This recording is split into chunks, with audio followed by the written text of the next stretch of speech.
We humans look with awe at the remarkable system accomplishments of such creatures as ants, bees, and termites. Thousands of tiny little creatures working together, communicating their differentiated responsibilities, all coming together in the service of the hill or the hive.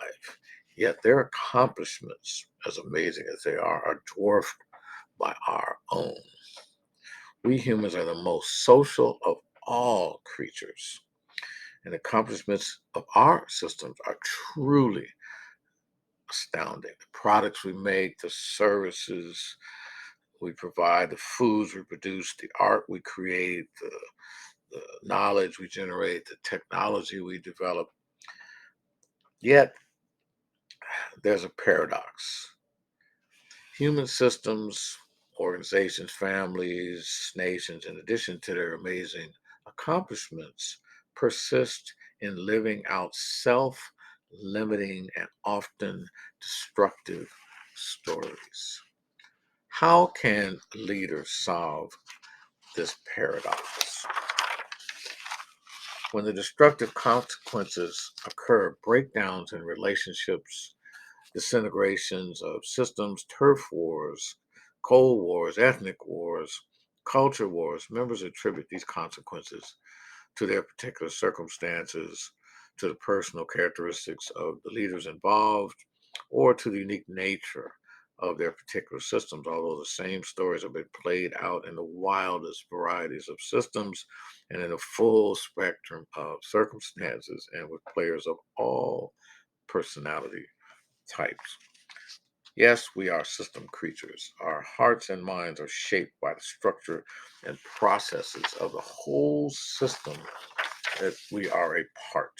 Until we recognize and learn to work within that reality of our existence, we're likely to continue to do needless damage to ourselves, to others, to other systems, and to our systems. When we're blind to the whole system phenomena, we are at the system's mercy.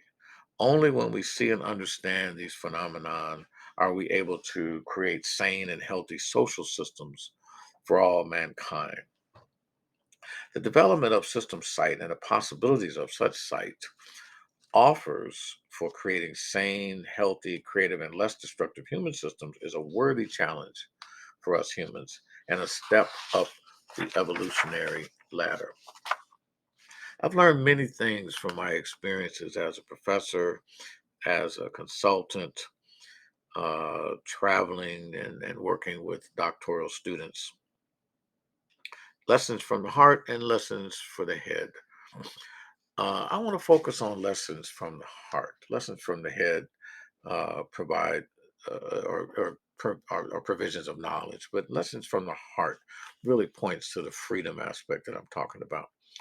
We humans are systems creatures, as I said before. We're components of families, communities, organizations, churches, nations, bowling leagues, volunteer groups, neighborhoods, and so on. In this systemic existence of ours, we are never wholly independent. We interact with others, influencing them and being influenced by them, dependent on them as dependent as we are. We have roles to play in these systems. Let me define freedom in this context then. Freedom in systems is the ability to seize the opportunity of the moment without being constrained by our role, our history, the expectations of others, or the pull of systemic conditions. In the interconnection of system life, there are many constraints that work against our seizing opportunities, let alone seizing them. There are roles to play, which makes certain acts acceptable and others unacceptable. Seizing the opportunity may require that we have multiple roles or step out of a role. There is momentum to this system life, a direction where things are moving. Seizing the moment may require us to interrupt that momentum. We have history in our systems in the context of which people have certain expectations of us, leaders mostly. Seizing the moment may require us to violate those expectations. There is a way things usually go in system life. Seizing the moment may require us to break the pattern of the usual. Such freedom is a frightening possibility. To step out of a role, to break with history, to violate the expectations of others, to go against the pull of systemic conditions. Such freedom is not freedom from systems, however. When system life becomes unbearable, freedom from systems is what members often seek. But so long as we remain system members, there's no freedom from. We're still components of the whole system, interdependent parts, as I mentioned earlier. Yet we are free in the system when we step out of the flow and seize the opportunity. In system life, there are many moments, some brief, some prolonged, in which we feel angry, weak, lost, frustrated, overwhelmed, and so forth. When we treat such experience as personal, then the obvious solution is to work on ourselves.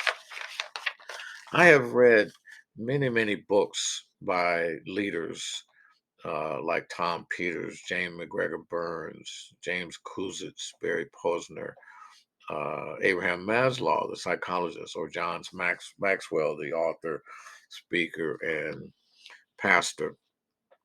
When I started to get into leadership, I went all the way back to the great man thesis of the 19th century and worked up to trait theories, drive, desire, integrities, self confidence, job knowledge, etc. Some of the theories that were looked at then. But then later, I started to get into the Ohio State studies and the Michigan studies, and came up with some summarizing roles, also from my experiences. When you highlight some of these roles, it's like managing and knowing. One component is managing and knowing yourself, managing and knowing others, of course, knowing and managing the business, managing employee relationships, the role of organizational leadership, and the role of human resources. So what I'm saying here as a leader is you support transformational journeys. You enable teams to harness the potential of their mind. Hope this makes sense for all you future leaders out there.